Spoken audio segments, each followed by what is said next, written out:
kababayan, Luzon, Visayas at Mindanao. Magandang umaga po sa ating lahat at sa ating mga kababayan dyan sa ibang bansa. Magandang umaga, magandang tanghali at magandang gabi sa inyo lahat. Ingat po kayo mga kababayan. Sa ating mga OFW, ingat po kayo. At meron tayong good news mga kababayan. Ito pong ating DILG Secretary at siyempre sa tulong na rin ng ating mahal na Pangulo na nag-implement po sila ng curfew mga kababayan, lalo na po to sa mga kabataan, sa mga minors, at para po maiwasan ang mga gulo-gulo, mabawasan ng ingay sa kalsada. Kahit dito sa amin mga kababayan ay kabataan, alas 12, alauna, alas 2 ay ang iingay. Sa tabi pa naman kami ng kalsada mga kababayan, pati mga motor na ang iingay mga kababayan. Kaya tama lang po ang ginawa ng ating DILG Secretary na si John B. Carimulya na mag-implement ng curfew sa mga kabataan, minor de edad pababa mga kababayan, mga 18 pababa, alas 10 ng gabi hanggang alas 5 ng madaling araw mga kababayan. At maging sa Metro Davao, sana buong Pilipinas sana i-implement ito para maging maayos mga kababayan at maging panatag ang ating mga kalooban sa ating mga anak, lalo na sa mga kabataan ngayon. Grabe, sobra mga kababayan. Mga kabataan ngayon ay sobra na. 10 years old, 9 years old ay marunong ng kung ano-ano ang mga ginagawa. Kaya tama lang po na mag-implement ng curfew mga kababayan. So ano sa tingin nyo, tama lang po ba ang move at DILG Secretary to implement curfew mga kababayan? Kasi during the time ni President Marcos Sr. ay, kung inyo malala, may curfew din tayo noong araw mga kababayan. Naalala nyo yun mga kababayan? 6 o'clock pa lang alas 7 pala ng gabi malinis na ang kalsada. So sana tuloy-tuloy itong implementation na ito mga kababayan, at may iwasan din ng mga kabataan na pag-alagala saan pupunta mga kababayan. At isa pa mga kababayan, ang ating pag-usapan din itong maraming mga fake news peddlers na naman na lumalabas mga kababayan. May sakit daw ang ating mahal na Pangulo, si PBBM, ng colon cancer stage 4. Grabe naman to. Grabe itong Ilongga na to. Butigon, Burgess. Ay malapit nga, Burgess, Butigon. Mga kababayan. Diba? Damo Ilonggo nga PBBM. Tapos silingon nyo, for Bisaya, Duterte. Hoy, di kami mag-practice inyo, kami mga Ilonggo man. Solid kami nga BBM. Misis ko Ilocana, solid BBM. Tapos Silinger Especio, mga northern party, North Luzon ay solid Lustay. Kababayan, diba?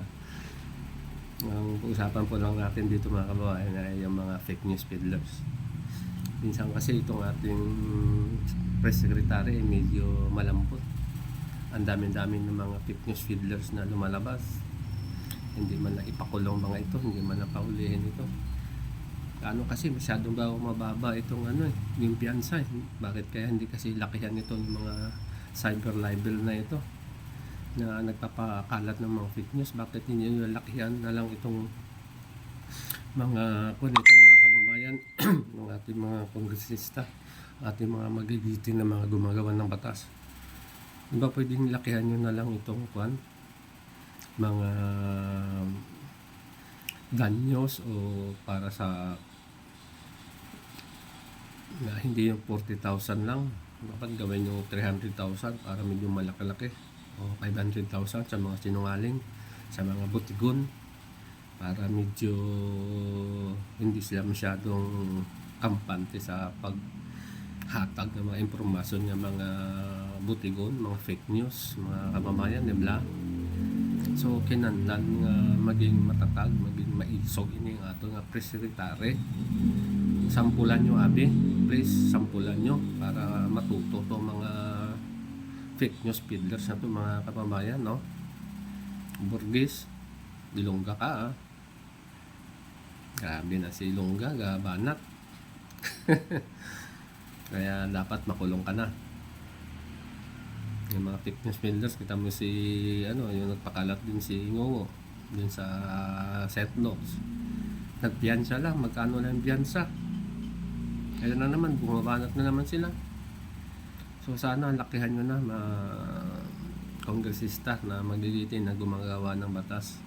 Ripasuhin nyo na ang ating mga konstitusyon at lakihan nyo na ang mga damages na kanilang ginagawa. Kasi pag mga ganyan lang, sisiw lang sa kanila yung mga ganyan. Pero kung palakihan mo na kalahating milyon,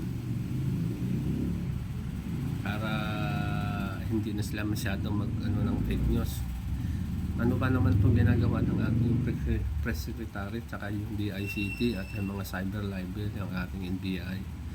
Sana tayo mga pro-admin o tayo dito sa walang government, pag nakita natin sa Facebook nagpo-post sila ng mga fake news, i-report natin agad sa FB o kaya sa YouTube ng mga fake news peddlers sila mga kababayan, para ma-take down ang kanilang mga Facebook account at ang kanilang YouTube account kasi mga sinungaling sila mga kababayan. So sana bilisan nyo na press secretary na magsampa ng kaso sa mga taong ito. Nakita nyo naman yung kanilang Facebook account. Bakit hindi nyo pa kasuhan agad? Kahit na sa ibang bansa sila, uuwi pa rin sila. Pag may kaso na sila, pagdating sa Pilipinas, mahuhuli sila agad kasi naka-red tape na sila mga kababayan, di ba? So, ano pang ginagawa ng ating mga government agencies, NBI, DICT, sa ating press secretary, daming paraan at daming pwedeng gawin. Pero bakit masyado namang kasi tayong malambot eh. Kaya dapat ang ating batas ay may pangil talaga. Sa daming mga fake news peddlers ngayon mga kababayan. So sa tingin nyo mga kababayan, di ba, dapat taasan na lang tong penalties nito ng mga fake news peddlers. Hindi yung 40,000 lang. Gawin nyo kalahating milyon o 1 milyon para matuto mga ito at makulong mga kababayan, para hindi na pagpamarisa ng mga kabataan sa kanilang mga ginagawa sa ating mahal na Pangulo. At isa pa, sinisiraan din nila ang bansa natin, di ba? Imbes na you promote our country, hindi puro kayo fake news peddlers eh. So kami, we are promoting our country. Mahal namin ang ating bayan. Ayaw mo po sa inyo kung mahal yung bayan natin. Kami mahal namin ang bayan namin. Mahal namin ang bayan natin. Ewan ko lang sa inyo mga fake news peddlers. Kaya mga kababayan, na sana tayo na kahit sabihin mo hindi ka makabibiin, kung mahal mo ang bayan mo, pag narinig mo, nakita mo ng mga hindi tama, mga fake news, i-report mo na agad sa Facebook at sa YouTube para mapag-aralan ng YouTube at Facebook ang mga taong nagbibigay ng mga maling impormasyon mga kababayan. So maraming salamat po sa inyong panonood, sa inyong time. Please like and share and comment down below mga kababayan. Maraming salamat po. Ingat po kayo. God bless us all. Bye bye.